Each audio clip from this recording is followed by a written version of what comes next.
ان في من الصحابه فروا خوفا من انهم يقتلوا، ودول صحابه ربوا على رسول الله صلى الله عليه وسلم. عن شباب مصر، عن حريات مصر، جزاكم الله كل خير، عن الاسلام وعن المسلمين، جزاكم الله كل خير، عن اخواتكم في السجون، جزاكم الله كل خير، عن امهاتكم في السكاير، جزاكم الله كل خير، عن كل حر بيدافع عن الحريه. انتوا رمز الحريه يا شباب والله، جزاكم الله كل خير. اسال الله لكم الثبات.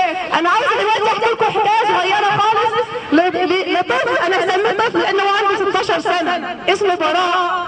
براء يا شباب لو فاكرين يوم بعد الانقلاب واحنا كنا في تركيا، ياسر حكى لكم الحكايه بتاعته، قال لكم في شاب صغير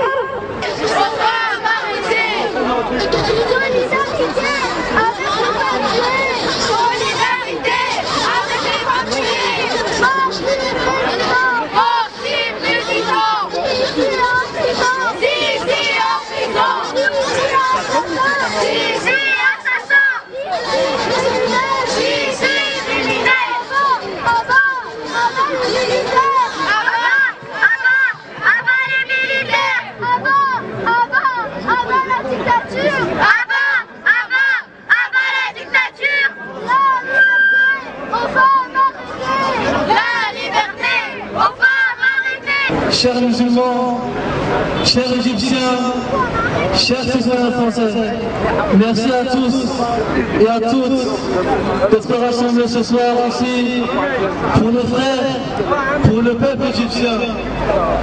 Comme vous le savez, l'été dernier, il y a eu un grand massacre en Égypte.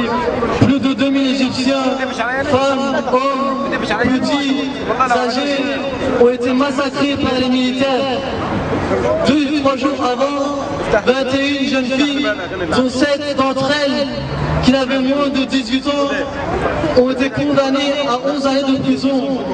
Donc ces militaires qui sont en Égypte, qui se sont pris pour des pharaons, qui font le rôle du pharaon aujourd'hui en 2013 en Égypte, continuent à faire leur massacre. Ils ne vont pas arrêter aujourd'hui, ils vont continuer demain aussi.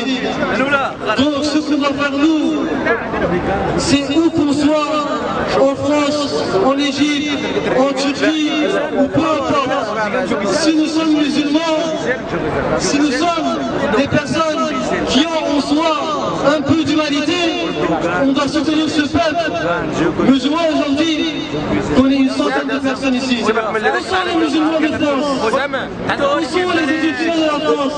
Où sont les frères du peuple